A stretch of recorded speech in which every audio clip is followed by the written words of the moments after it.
Capital భక్తి టీవీకి స్వాగతం సుస్వాగతం. నేను శ్రీలక్ష్మి.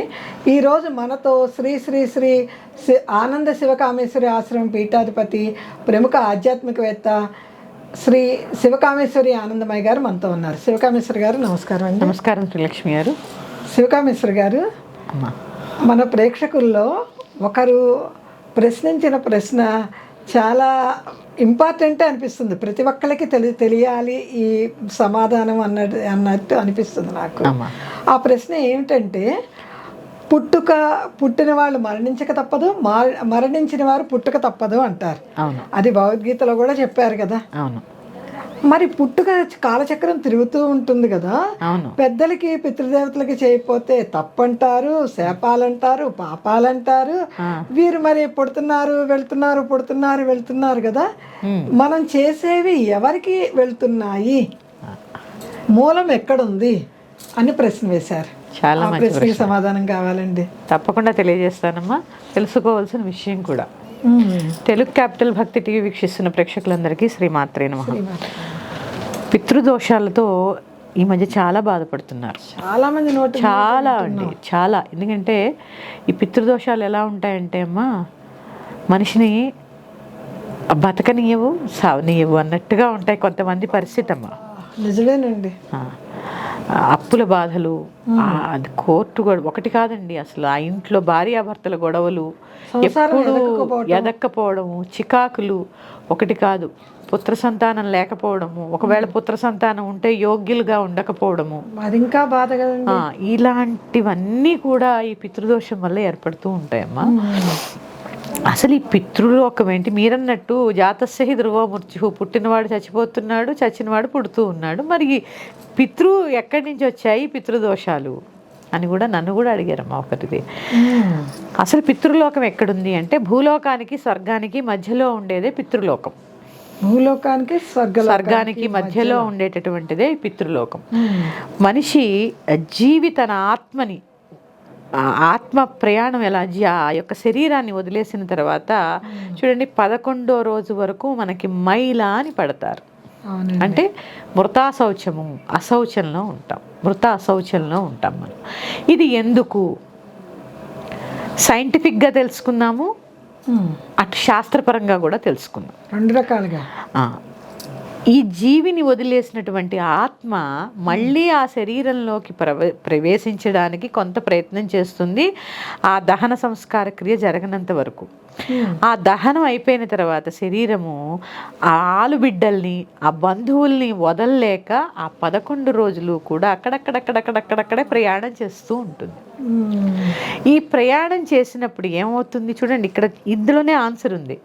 శరీరం వెళ్ళిపోయింది, ఆత్మ ఉంది. ఆత్మ ప్రయాణం పితృలోకానికి సాగుతుంది.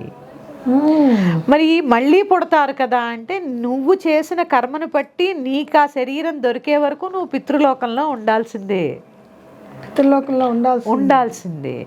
ఈ యొక్క పితృదేవతలు కూడా అమ్మా, ఆ పితృశాపాలు ఎవరికి తగులుతాయి తెలుసా అమ్మా? నిజంగా కూడా చాలా మంచి వాళ్ళకే ఉంటాయి. ఎవరైతే దాన ధర్మాలు చేస్తూ ఉంటారో, ఆ యొక్క వంశంలో ఎవరైతే పక్కవాడు బాగుండాలని కోరుకుంటూ ఉంటారో వాళ్ళకు కొంచెం కష్టాలు ఎక్కువ ఉంటూ ఉంటాయి. అవునండి. ఎందుకు అంటే మిగిలిన వాళ్ళు ఎవరు నన్ను పట్టించుకోడు, వీడు యోగ్యుడు, నా వంశంలో వీడు యోగ్యుడు, వీడు మాత్రమే నాకు ఏదైనా చెయ్యగలడు అని చెప్పి అక్కడికి వచ్చి కూర్చుంటారు. ఆ దోషం అంటే ఏం లేదు, ఆ పితృదేవత శాంతి జరగాలంతే అక్కడ. ఇది ఇందులో కొన్ని ఉన్నాయమ్మా. తర్వాత గోవుని హింసించిన పెద్దవాళ్ళని కొడతారు. చాలా మంది పిల్లలు తల్లిదండ్రులను కొడుతూ ఉంటారు. ఆ యొక్క తండ్రి ఆత్మ ఆ శరీరంలో ఉన్నప్పుడు తండ్రిని కానీ తల్లిని కానీ హింసిస్తూ ఉంటారు. ఇవి పితృశాపాలు, మాతృశాపాలుగా పరిణమిస్తూ ఉంటాయి. ఇవి చేసింది ఒకళ్ళైతే దోషం ఇంకొకళ్ళకి వస్తూ ఉంటుంది. అదేమిటంటారు? అందుకే చెప్పాను కదా, ఎవరైతే యోగ్యుడు ఉంటాడో ఆ యోగ్యుడైతే, ఎందుకంటే చేయని వాళ్ళు అలాగా చేయరు. పిల్లికి పిచ్చిన వాళ్ళ దగ్గరికి వెళ్తే ఏం చేస్తాడు? అవును, ముష్టి వాళ్ళదే ఒక సామెత ఉంటుంది, ఎప్పుడు పెట్టదు పెట్టే అమ్మకి ఏమిటని సామెత ఉంది కదా. అప్పుడు ఏమవుతుంది అంటే ఈ వీడైతే యోగ్యుడు, వీడు మనల్ని పట్టించుకుంటాడు అని చెప్పి ఆ దోషం అంటే ఆ దోష పరిహారం చేసుకోవాలి. దీన్నే మోక్షనారాయణ బలి అని చేస్తూ ఉంటారు, త్రివేణి సంగమంలో మోక్షనారాయణ బలి విన్నాం చేస్తూ ఉంటారు. ఇక పితృశాంతి అనేది ఖచ్చితంగా చేసి తీరవలసింది. ఎవరమైనా అమ్మ, అటు దోషం ఉండనియండి, దోషం లేకపోనియండి, మన ధర్మం. పెద్దల్ని గౌరవించడము. అందుకే మనకి ఎన్నున్నాయి చూడండి, సంక్రమణం అప్పుడు మహాలయ పక్షాలు, లేదా వారు పోయిన తిథి, తారీఖు కాదండి తిథి, ఈ ఫలానా తిథి ఉంది. ఇప్పుడు మా మామయ్య గారు ఉన్నారు, ఆషాఢ శుక్లపక్ష త్రయోదశి రోజు ఆయన శివైక్యమయ్యారు. ఆ తిథి గుర్తుపెట్టుకుంటాం, ఆ రోజు ఆ క్రియ చేస్తూ ఉంటాం. లేదా అది మీకు గుర్తు లేదు, అన్నదానం చేసే సాంప్రదాయం లేదు, అన్ని చోట్లకి వెళ్ళి వాళ్ళ పేరు మీద అన్నదానం, అన్నశాంతి వల్ల కూడా ఈ దోష నివారణ జరుగుతుంది. అన్నశాంతి వల్ల. ఈ మీరు అడిగిన ప్రశ్న ఏంటంటే, పుట్టిన వాళ్ళు చచ్చిపోతూ ఉన్నారు, చచ్చిన వాళ్ళు పుడుతూ ఉన్నారు అంటే మరి ఆత్మ ప్రయాణం, కొన్ని ఆత్మలు ఉన్నాయి అక్కడ, నీ మూలాలు అక్కడ ఉంటాయి. నీ తాతలో నీకు ఇప్పుడమ్మా ఈవేళ చచ్చిపోయేవాడికి వెంటనే జన్మ వచ్చి ఉండొచ్చు, నీ తాతలో వాళ్ళ కర్మ ఇంకా అసలు అలాంటి శరీరం దొరకపోతే వాళ్ళు అక్కడే ఉంటారు. అంటే తాత ముత్తాతలు ఉండొచ్చు అక్కడ ఉండొచ్చు. ఎందుకంటే వాళ్ళ కర్మకి తగ్గ శరీరం. ఎందుకంటేటమ్మా మనం తల్లి గర్భంలో ఉన్నప్పుడు శిశువు అబ్బా ఈ యొక్క మలమూత్రాల మధ్యలో నేను ఉన్నాను అని చెప్పి, ఎంత కర్మ చేశాను అని చెప్పి ఏడిచి బయటికి వచ్చిన తర్వాత అన్నీ మర్చిపోతుంది పేగు తెంపగానే. అలాగే ఈ చచ్చిపోయిన జీవులు ఏమవుతాయంటే, నేను బతికుండగా ఇలాంటి కర్మలు చేశాను, ఈ కర్మలకి నాకు శాంతి కలగాలి అంటే ఎవరినో హింసించాను, ఆ హింస నేను కూడా పొందాలి అంటే మనం అనుభవిస్తున్న జీవితం కానీ, మనం ఎంచుకున్న తల్లిదండ్రులు కానీ మనం ఎన్నుకున్నదే, మన కర్మల్ని బట్టి. అందరు గొప్ప వాళ్ళ ఇంట్లోనే పుట్టొచ్చని ఎన్నుకోవచ్చు కదా. అలా ఎందుకు? అప్పుడు చెప్తున్నాను కదండి, పశ్చాత్తాపంతో ఉంటుంది. పోయిన జన్మలో పిసినారి, ఈ జన్మలో నేను విపరీతంగా దానం చేయాలి అంటే వాడి దగ్గర ఉండాలిగా, అప్పుడేమవుతారు, ఆ దానం చేసే ఇంట పుడుతూ ఉంటారు. ఈ పోయిన జన్మలో స్త్రీని హింసించాడు, నేను కూడా స్త్రీగా పుట్టి ఆ హింసని భరించాలి అని కోరుకున్నారనుకోండి, మళ్ళీ అలాంటి శరీరం దొరికే వరకు కూడా ఈ ఆత్మలన్నీ పితృలోకంలోనే ఉంటాయి.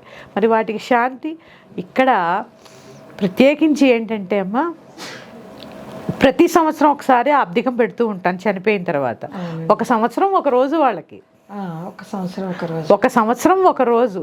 ఇప్పుడు చనిపోయిన తర్వాత 12 నెలలు ప్రతి నెల మాసికాలను పెడుతూ ఉంటాం. ఆ ప్రయాణం 12 రోజులు ప్రయాణం, సంవత్సరం అంతా ఆ ఘడియలు ఏవో ఉంటాయి, ఆ ఘడియల ప్రయాణానికి మనం ఆహారం అందిస్తూ ఉన్నాం.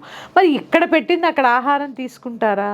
చూడండి, కొన్ని ప్రత్యేకమైన పదార్థాలు పెడుతూ ఉంటారు, గారెలు, పరవాన్నము, 4 రకాల కూరలు, 4 రకాల పచ్చళ్ళు. ఈ కూరల్లో కూడా ప్రత్యేకించి దుంప కూర, కాయగూర, ఆకుకూర, తోటకూర ఖచ్చితంగా పెడతారు, కందిపప్పు వండరు, పెసరపప్పు పెడతారు.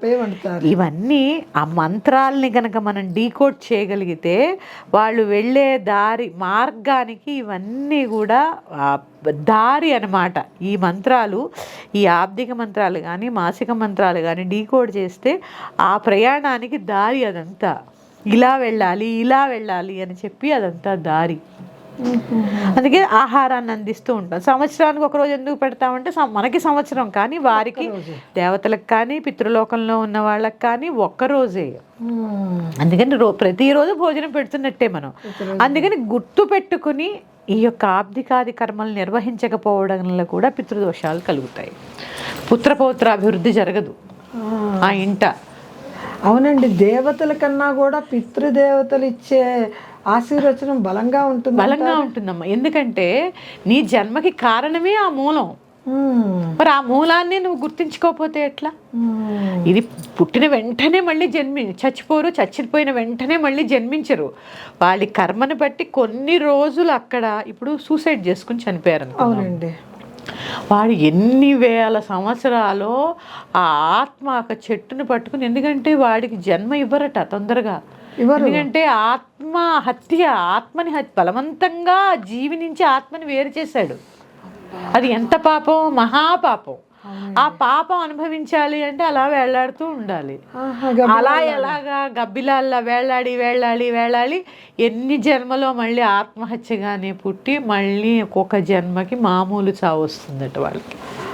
ఆత్మహత్య మహాపాపం అని ఇందుకే అంటారమ్మా. ఎందుకంటే వారికి మళ్ళీ సరైన చావు కానీ సరైన పుట్టుక కానీ రావాలి అంటే మళ్ళీ 7 జన్మలు ఎత్తాలి. 7 జన్మలు ఎత్తాలి. ఇదేదో నేను చెప్పింది కాదు, నేను కొంత విన్నది, కొంత చదివింది, కొంత పెద్దలు చెప్పింది, కొంత శాస్త్రంలో ఉన్నది.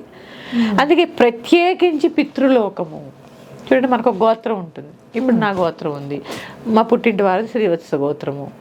భార్గవశ్చవనాప్లవ ఔరవ్య జామదగ్ని. భార్గవుడు అంటే పరశురాముడు.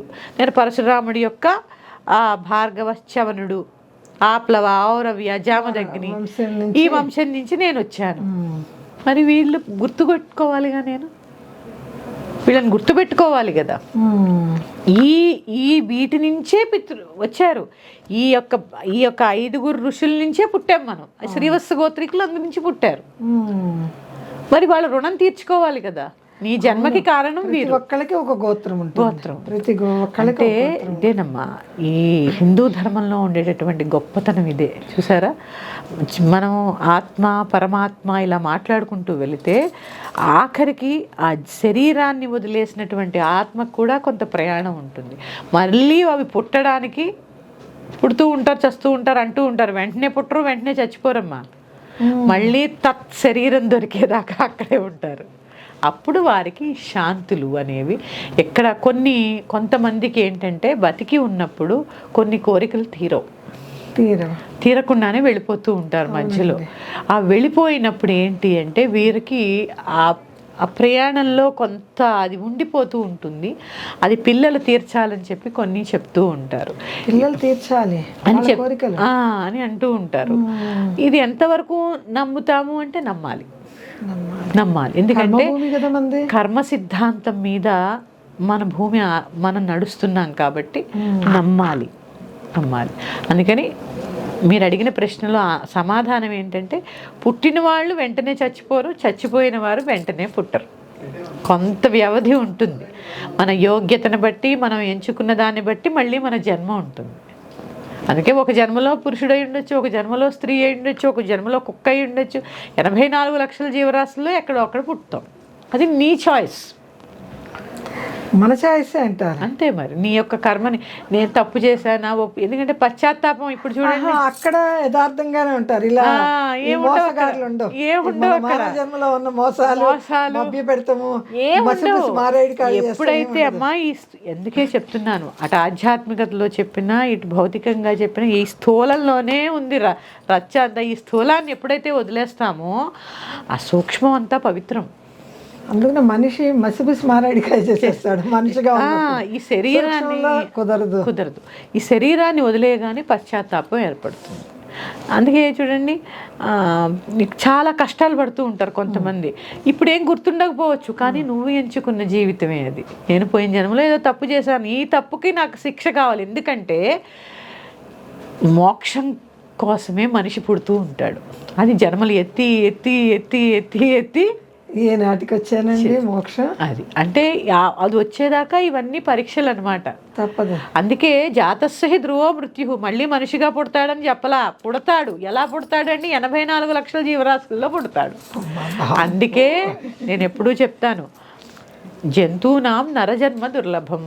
మనిషిగా పుట్టినప్పుడు అగ్నిసాక్షిగా వివాహం అయినప్పుడు కూడా అమ్మ ధర్మేచ అర్ధేచ కామేచ అని 3 అగ్నిసాక్షిగా ప్రమాణం చేస్తాను తప్ప మోక్షేచ అని లేదు. ఎందుకు అంటే మోక్షం నువ్వు సంపాదించుకోవాలి. అందుకే కాస్తైనా జ్ఞాన సముపార్జన చేయగలిగితే, ఎంతో కొంత సాధన ఉంటే ఆ సాధనా బలంతో ఇంకొంచెం సాధించడానికి పుడతావు. ప్రతి జన్మలోనూ ఏమున్నాయి? 3 గుణములు ఉన్నాయి. సత్వరజస్తమో గుణములు అనే 3 గుణాలు. ఈ గుణాలు ఒక జన్మలోనే పోవు. ఆ వాసన అన్నీ పుడుతూ ఉండాలి. ఇదంతా కూడా నమ్మాలా అంటే నమ్మాలి. పితృదోషం ఉందని నమ్మావా లేదా? ఆ దోష నివారణ చేయించుకుంటే నువ్వు బాగున్నావా లేదా? మరి నమ్మాలి. అందుకని పితృదోషం ఉన్నవాళ్ళు తప్పకుండా చేసుకోండి. సులువైన పరిహారం ఏంటి అంటే చీమలకు ఆహారం వేస్తూ ఉంటాడు. చీమలకి అవునండి వేయమంటారు కూడా. పుట్ట దగ్గర కూడా మూకలు వేయమంటారు. ఈ చీమలకి ఆహారం వేయడం వల్ల కొంత పితృదోష నివారణ జరుగుతుంది. అందుకని ఇది అమ్మ. అందుకని పుట్టినప్పుడు వెంటనే చచ్చిపోడు, చచ్చిపోయిన వాడు వెంటనే పుట్టాడు.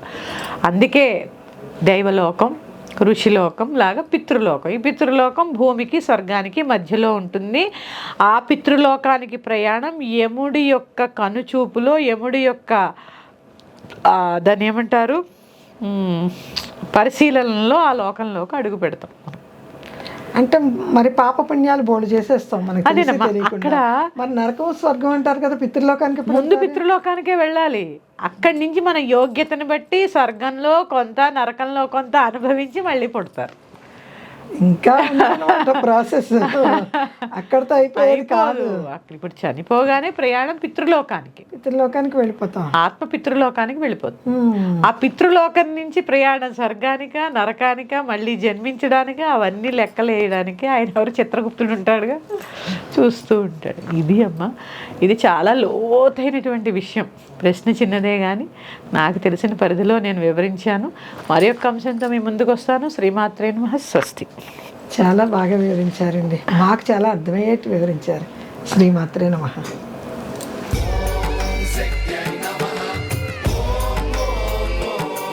సదాశివ కుటుంబంలో అమ్మవారు పుస్తక రూపేణ ఎవరింటికి వెళ్తుందో లక్కీ డ్రాలో తెలుసుకుందాము.